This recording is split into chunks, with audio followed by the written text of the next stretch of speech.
Hello বন্ধুরা, আসসালামু আলাইকুম। তোমরা সবাই কেমন আছো? আশা করি ভালো আছো। আমিও ভালো আছি। আজকে আমি কই মাছ রান্না করবো সবজি দিয়ে। মাছগুলো আমি কেটে বেছে ধুয়ে পরিষ্কার করে নিয়েছি। এখন লবণ হলুদ মাখিয়ে নিব।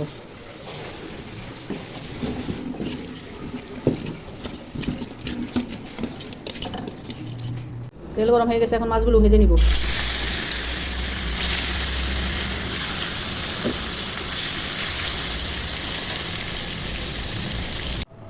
আলু কেটে ধুয়ে পানিতে ভিজিয়ে রেখেছি।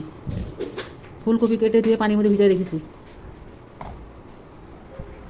তেল গরম হয়ে গেছে, এখন পেঁয়াজ কুচি দিয়ে দিব। পেঁয়াজগুলো ভেজে নিব। পেঁয়াজ ভাজা ভাজা হয়ে গেছে, এখন আদা রসুন বাটা দিয়ে দিব। আদা রসুন বাটা দিয়ে ভেজে নিব।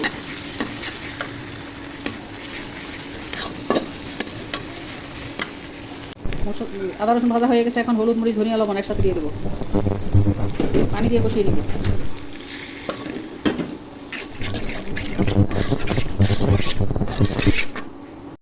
মশলা ভাজা ভাজা হয়ে গেছে, এখন আলু দিয়ে দিব।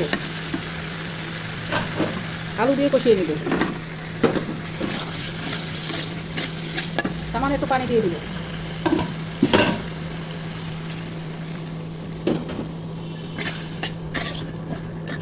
আলু আলু কষা হয়ে গেছে, এখন ফুলকপিগুলো দিয়ে কষিয়ে নিব।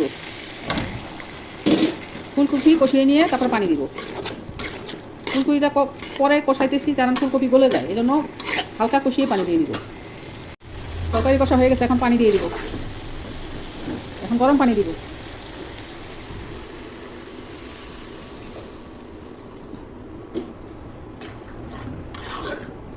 নেড়ে চেড়ে ঢেকে দিব। ঢাকনা উঠে দেখি,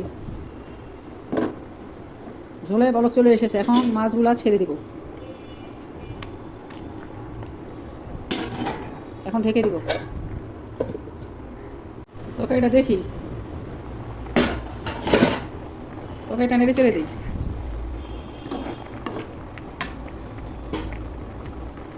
তরকারিতে এখন জিরার গুঁড়ি দিয়ে দিব।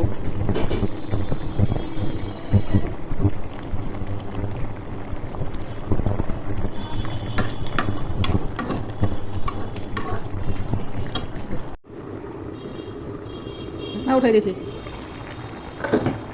তরকারি হয়ে গেছে। এখন কটা কাঁচামরিচ দিয়ে দিব তরকারির মধ্যে। কটা ধনিয়া পাতা দিয়ে দিব। তরকারি হয়ে গেছে, ধনিয়া পাতা দিয়ে 5 মিনিট পর তরকারিটা নামাই দিব।